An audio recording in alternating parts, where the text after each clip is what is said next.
why I do that. Why do I say good morning? I don't know when you're watching this. It could be like midnight. Maybe I should just like start every episode off like the Truman Show. Anyways, I'm sitting out here at the big shop. It's raining today, and I'm gonna change my clothes here in a minute and get started on this truck over here. It's inside the shop, but I wanted to spend a couple minutes talking about my new Shovelhead. I just got this bike like 2 or 3 days ago as I'm filming this, and my last episode should be about this, and you can go watch that, but it's time for me to get started working on this thing so I can get it road ready. I wouldn't say that this is a basket case bike. It's definitely a little crusty, has some patina. It's been sitting for like a decade or so, and it needs some TLC before I would consider it road ready. But I'm not going to blow this thing apart or take it apart. I kind of like it the way that it is. There's a few little things I want to change, but mostly I'm just going to go through this bike and get it road ready, get it as reliable as I can have it mechanically and safety wise so that I could ride this thing regularly. And I talked about this some in my last video about this bike. This is a Frankenstein of multiple years. This is what I'm told is a 74 FLH frame. This looks like a 78 or 79 FXS lowrider front end, maybe 80. These tanks look FLH to me. They have the police package speedometer in the center section.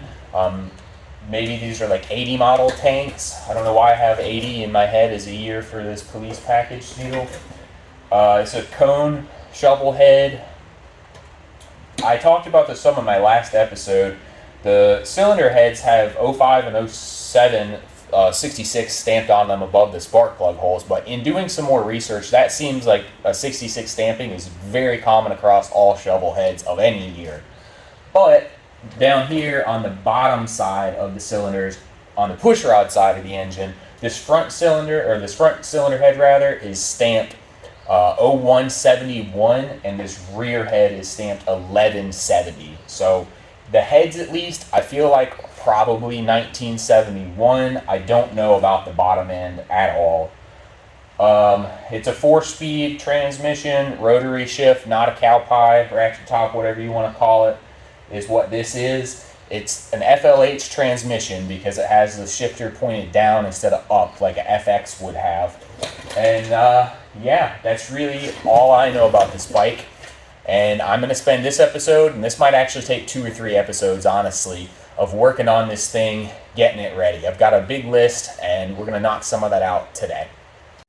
So this is my list in its entirety, and I'm just going to really quickly go through this. And some of the stuff I'll show a video up on the screen of what I'm talking about. Some of it we'll just talk about. Like I said, some of this will be in this episode, some of it won't. Rear or front dragging. This bike's really hard to push. It feels like something's dragging, like a brake or wheel bearing. To me, it feels like it's in the back, so we're going to jack it up and figure that out. No brake lights. This has no brake switch, I think, in the front controls. When you pull the brake lever, you can't hear anything. It's just totally silent. You know, normally you can hear it click. There's nothing there. The rear brake switch is a hydraulic switch, and the wiring is correct. It works. If you jump it out, you can make the brake lights come on. So I have to figure out, do I have a bad switch, or am I just not getting enough pressure there to close the switch? Just need to service it, change the oil, figure out if this is still a wet primary. I'm sure it's not a sealed primary. I bet it's still just a regular wet primary. Change the plugs. My oil tank is leaking out of the gasket there, that quart gasket at the top of the oil tank, and it's running down the back of the tank and dripping on the floor. I need to rebuild the carburetor because this S&S Super E, got to have something wrong with the needle and seat, or the float set wrong. When you cut this bike off, if you leave the fuel on, it will puke fuel out of the overflow, and that lands on the floor too, along with the oil. And I want to put a filter in there. It doesn't have one. Adjust the clutch. I need to put some new tires on this bike. The rear tire looks good, but it is like 10 years old. I think it has a 2003 date stamp on it. Oh no, that makes it like 20 years old. Oh my god. 2003 doesn't sound that long ago. And the front tire is starting to dry crack, and I'll probably do some wheel bearings while I got it off. Riser bushings, I need to put some in because these are shot. Change the grips. I want to change the oil feed lines for the rockers. This has some cheesy braided stainless steel line on it currently, so I'll put that back to a hard line the way it should be. I'm going to clean up some of the wiring, and I'll probably just delete the turn signals off this bike. They don't work. Need to put a battery in it. Currently it has the battery I robbed out of my red Sportster. And change the fuel lines. And finally, probably do some brake pads, maybe some rotors. And I have weld frame on here, and I'll show you guys that here in a second. So I mentioned weld the frame. Up here at the frame neck, obviously there's a crack right there. It looks like somebody probably dropped this bike and the fork stop slammed into the frame and cracked it right there. So it doesn't look that bad. I think what I'm going to do is drill a hole and pin it right there to stop the crack from growing any further, and then just clean this all up and re-weld it, and then just paint over it a little bit. That's definitely within my capabilities as a welder. I can do that and feel good about it, and that shouldn't be a big deal. We're walking down the driveway to the bike. I brought it out here to take some pictures of it, and it's totally dead. I rode it out here and went to turn it around and ride it back to the shop, and it won't. It started up one time and then died, and now it won't run at all. Something was smoking here around the positive battery cable area, and seems like my ignition switch doesn't work. No headlight. Oh, there it is. You gotta hold it just right. Let's see if this thing will start while we get lucky. Nope. Something's fucked up with this electrically. This is a pretty new battery. This battery's 4 months old. I left it on the charger all night last night. It seemed like after starting this bike once or twice, this battery wanted to die. And this guy's got this ignition switch wired weird. Apparently, all the way over to the right, you get headlights.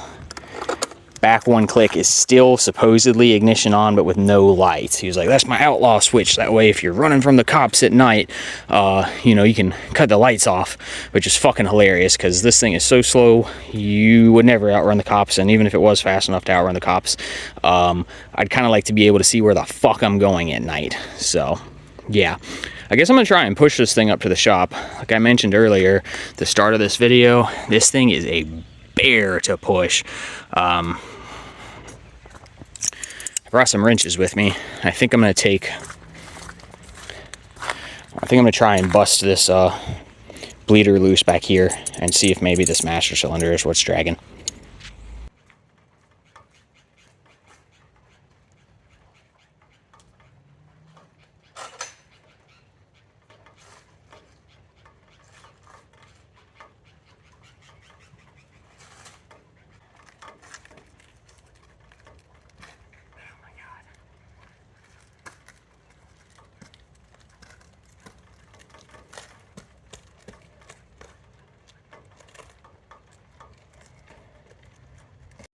How do you find a shovel head? You just follow its trail. So I got it back to the shop actually. I rode it through the door. I let it sit for a couple of minutes with the fuel off, and turned the key on, and it spun over and fired right up. Didn't want to idle, but I was able to just keep it running with my wrist and ride it up here. I wonder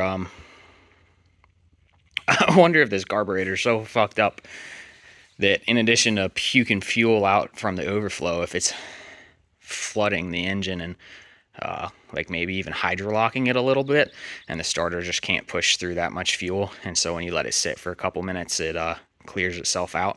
Just drains the fuel into the crankcase. So I don't know. Fuck it. I got a fuel system on a piece of shit Detroit to put back together, and we'll fuck with that later.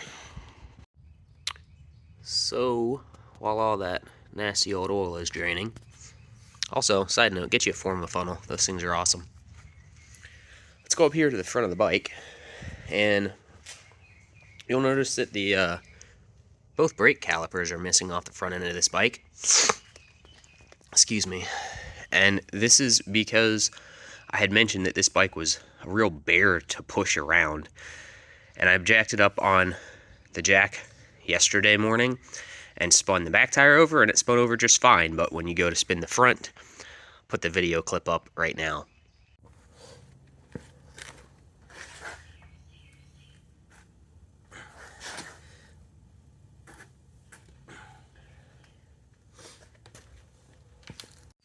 And obviously that's not ideal. So what I did was I pulled the calipers off one at a time to see if one or both of them was holding the rotors, and they were both clamped pretty tight onto their rotors. You could pull one off and the wheel was still really hard to turn, and it took taking both the calipers off to get the front wheel to spin freely. And that makes me think I've probably got something going on inside this master cylinder. I would guess there's some trash clogging the return port.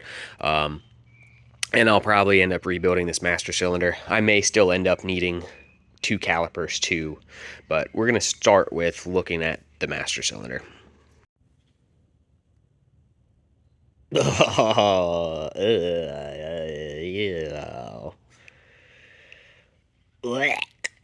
Yeah. Damn. I'd say that's my problem.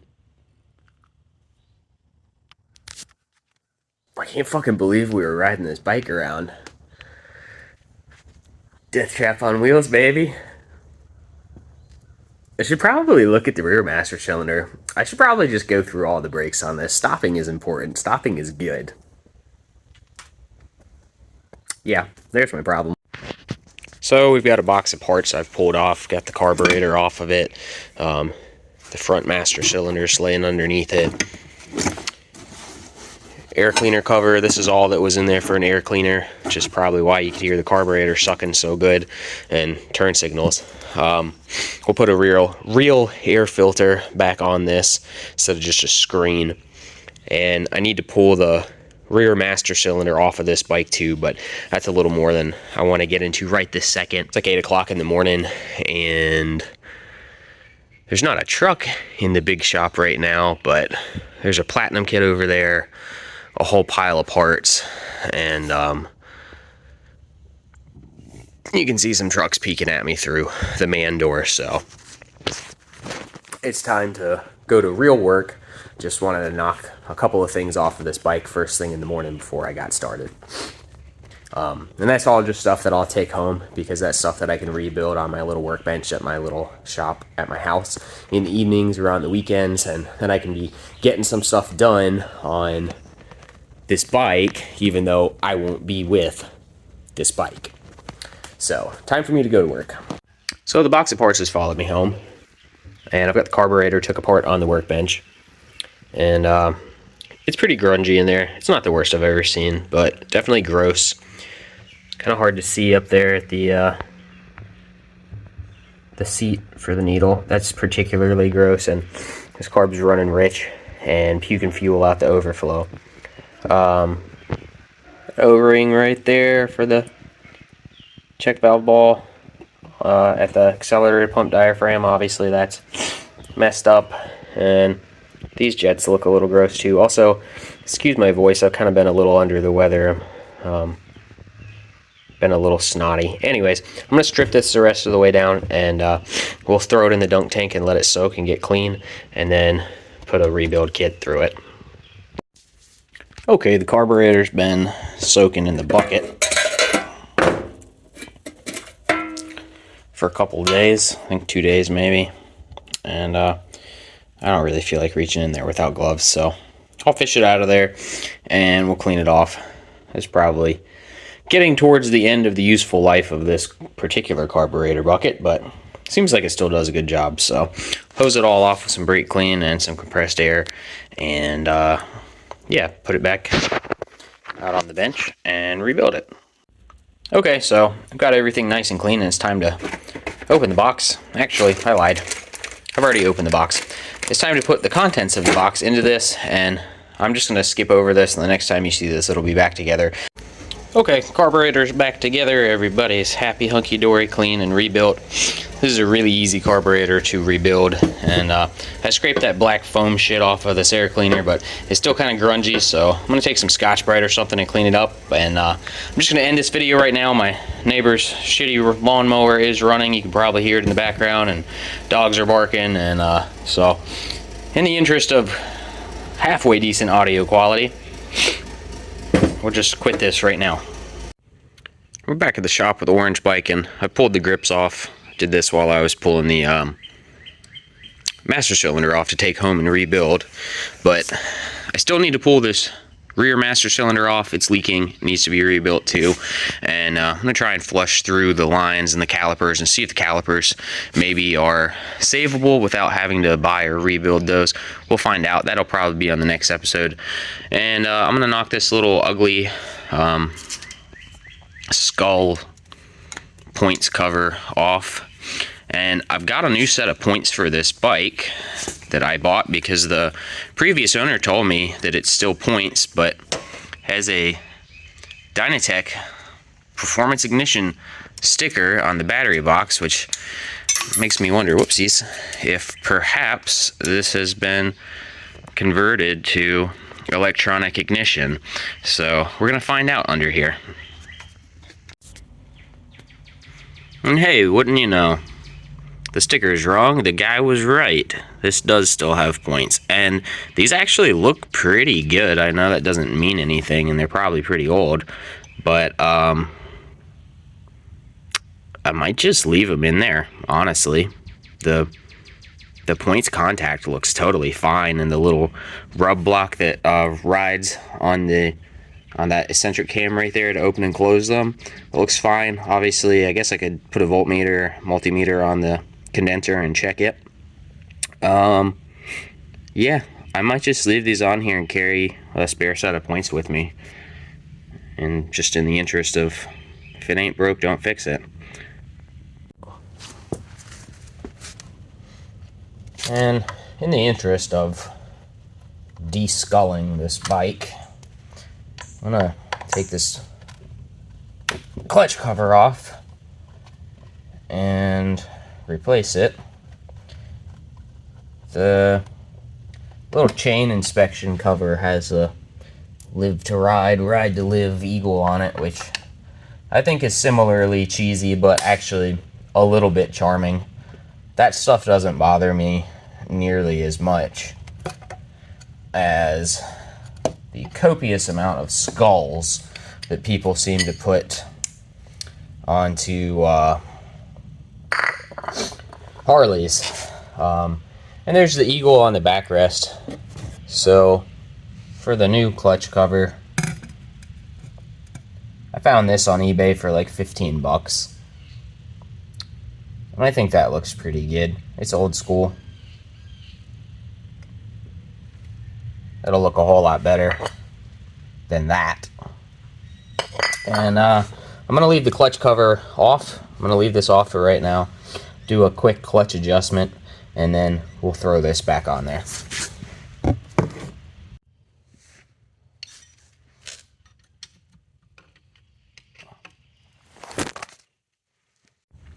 Well, my camera fell down, but clutch is adjusted, and we've got the new clutch cover on. I think that looks a lot better than the skull. Matches that eagle there, and the one on the backrest. But I'm gonna go outside where the light's a little bit nicer. And I think that's where we're gonna end this episode. We've gotten some good work done. Got my little list here. Got the carb rebuilt, took the carburetor home, rebuilt it, figured out that it was the front end dragging on this bike, and obviously we got the master cylinder off and a rebuild kit on the way for it. Still hasn't showed up yet. I've got a brand new set of tires ordered for this bike. They're supposed to be here today, so I'll put it up on the jack and pull the wheels and tires off of it tomorrow probably, and throw them in the back of my pickup truck and take those home and change those at the house. Got the clutch adjusted. Looked at the points, probably not going to do anything about them, but the oil changed, and I still need to put some spark plugs in it, but we're plugging away on this list, and I think that's a good place to wrap this episode up. I'm probably 30 to 40% done with this bike before it's what I would call reliably rideable. I rode my Ironhead in this morning, and I rode it yesterday too. I ran it out of gas yesterday. I'm kind of an idiot sometimes, but it's great weather and I want to ride this Shovelhead, so we're gonna keep coming into work early and staying a little bit late when I can and plugging away at this and bringing parts home to my little shop at the house and working on it in the evenings there. And thank you guys for watching. I hope this has been enjoyable and informative.